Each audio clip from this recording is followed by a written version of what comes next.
Rani, seorang mahasiswa tingkat akhir, pulang ke kampung halamannya setelah bertahun-tahun merantau.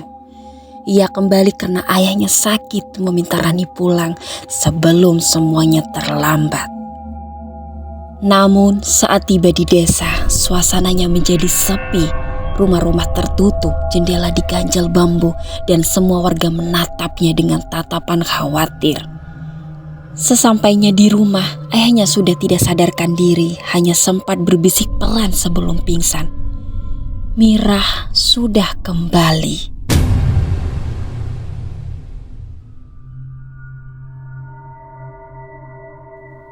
Malam itu, saat Rani hendak tidur, ia mendengar suara ketukan dari atap. Seperti seseorang berjalan di atas genteng. Detik berikutnya, terdengar suara ketukan dari jendela. Rani memberanikan diri membuka gorden sedikit. Akan tetapi, di luar tidak ada siapa-siapa. Hanya segumpal rambut panjang basah yang menempel di kaca seperti dilempar seseorang. Rani langsung mundur. Dari balik jendela terdengar suara lagi perempuan berbisik serak. Anak Mirah kembali.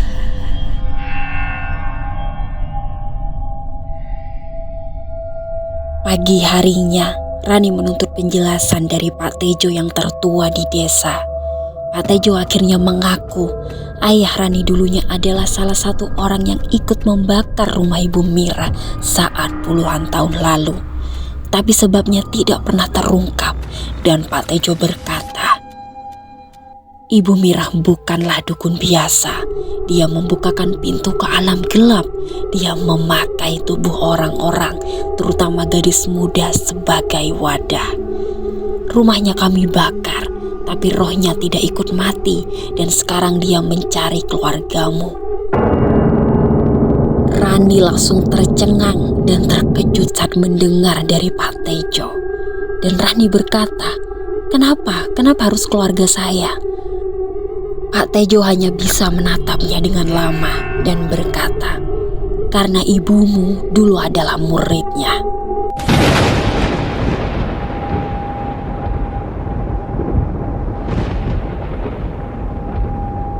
Rani kembali ke rumah dan menemukan sebuah kotak kayu tua di kamar ibunya.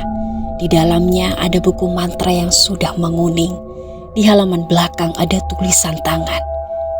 Jika Mirah kembali, jangan menatap matanya. Jika dia memanggilmu, jangan dijawab. Dia akan mengincar darahmu. Seketika itu lampu rumah langsung mati dan angin dingin berhembus dari pintu belakang. Dan ada bau bunga kamboja yang bercampur darah mulai memenuhi ruangan. Rani langsung menutup buku itu dengan cepat, tapi terlambat. Tiba-tiba dari dapur terdengar suara perempuan tertawa dengan pelan. Akhirnya muridku telah kembali. Rani langsung berlari ke ruang tamu. Cahaya lilin yang menyala sendiri membentuk bayangan tinggi seorang perempuan. Di dalam sudut ruangan berdiri sosok berkebaya hitam. Rambutnya panjang menutupi lantai. Wajahnya setengah kosong seperti habis terbakar. Namun kedua matanya merah menyala. Itu Ibu Mirah. Dan dia berbisik dengan pelan. Tubuhmu sangat cocok untukku. Tangan Ibu Mirah memanjang seperti akar pohon, berusaha meraih wajah Rani. Rani langsung mundur sampai terjatuh. Ketika tangan itu hampir menyentuh pipinya, tiba-tiba Rani terbangun dan datang sambil membawa pecahan kaca yang cermin besar. Mirah, kau tidak punya tempat di sini. Begitu wajah Mirah terpantul di cermin, ia memekik keras suara seperti ratusan perempuan menjerit bersamaan. Ayah Rani pun langsung terjatuh, nafasnya lemah dan ia berteriak, Rani, di bukunya ada halaman 77, bacakan mantranya. Rani langsung membuka buku itu dengan tangan gemetar. Mirah merangkak cepat ke arah Rani, tubuhnya patah-patah seperti binatang, lalu berdiri di tepat di depan wajah Rani. Rani langsung membaca mantranya meski suara Mirah memekik keras. Sing siram musuh bali miring alami, sing tanpa ragamu bali miring patangan. Angin besar langsung menerjang rumah. Tubuh Mirah bergetar, kulitnya terkelupas seperti debu dan jari-jarinya memanjang sebelum akhirnya meledak menjadi bayangan hitam yang berteriak.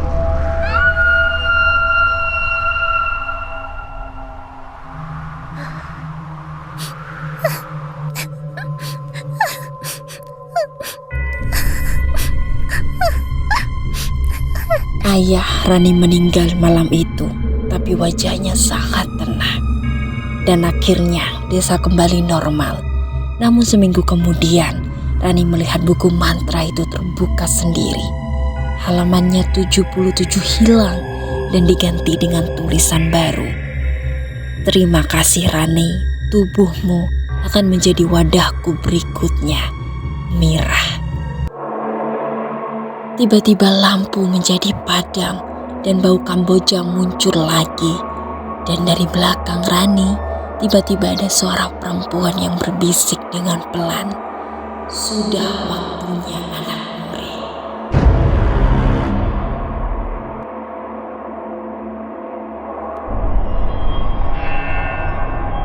3 hari telah berlalu.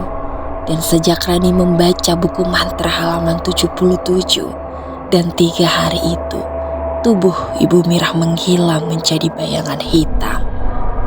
Rani berpikir semuanya sudah berakhir. Namun malam itu, ketika ia hendak mematikan lampu, ia melihat bayangannya di cermin tersenyum. Padahal Rani sedang tidak tersenyum. Pagi harinya, Rani merasa tubuhnya berat. Dari ujung kuku hingga ke tulang belakang terasa dingin, seperti ada sesuatu yang mengalir perlahan. Di kamar, ia melihat hal yang lebih mengerikan. Di bawah tempat tidurnya ada tanah kayu yang berubah menjadi basah. Itu bukan air, tapi seperti terkena abu tubuh yang terbakar. Ketika Rani mengusap tangannya, kulitnya terasa jauh lebih dingin. Dan di lengan kanannya muncul bekas gosong halus seperti seorang pernah memegangnya dengan tangan terbakar.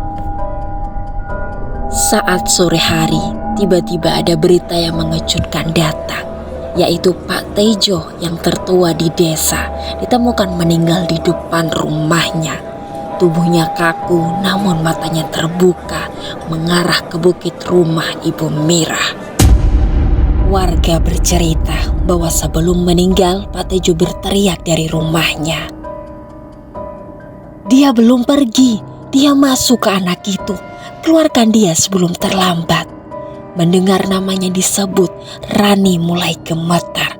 Seolah-olah roh Ibu Mirah memang sedang berusaha menguasai tubuhnya perlahan. Rani langsung memutuskan untuk membuka buku mantra warisan ibunya. Tapi entah kenapa kini buku itu berubah. Halaman-halaman yang dulunya rusak kini tampak seperti baru. Dan simbol-simbol yang dulu pudar kini bersinar merah seperti darah segar. Dan pada halaman pertama tertulis, tubuhmu adalah wadah, jangan melawan. Saat Rani menyentuh tulisan itu, tiba-tiba ada bayangan perempuan dengan wajah yang gosong yang muncul di belakangnya, namun menghilang seketika Rani menutup buku itu. Akhirnya Rani mulai sadar satu hal, jika ingin menghentikan ini, ia harus kembali ke asal kutukan, yaitu rumah Ibu Mirah yang terbakar. Malam itu ia berjalan sendiri menuju bukit. Udaranya dingin menggigit kulit. Hutan tampak menghitam seolah menutupi jalan. Dan ketika ia tiba di depan fondasi rumah itu, rumah yang dulunya hangus kini terlihat utuh, berwujud kembali, berdiri seperti yang tidak pernah terbakar. Dan Rani mengatakan, itu bukan rumah dunia nyata. Itu adalah ilusi dari alam arwah yang memanggil Rani masuk. Di dalam rumah itu, Rani melihat altar hitam berbentuk lingkaran. Pada lantainya ada bunga kenanga, serpihan kuku, dan helai rambut panjang terbakar. Di tengah altar, bayangan perempuan berdiri membelakanginya. Rambutnya panjang, tubuhnya hangus, tangannya patah dan memanjang. Ibu Mirah perlahan menoleh.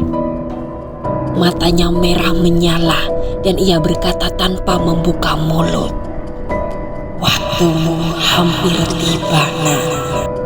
Tiba-tiba tubuh Rani terasa ditarik oleh kekuatan yang tak terlihat dan Rani tidak bisa bergerak. Ada sebuah kabut hitam yang keluar dari tubuh Mirah. Kabut itu mengarah ke dada Rani dan masuk perlahan ke dalam tubuhnya.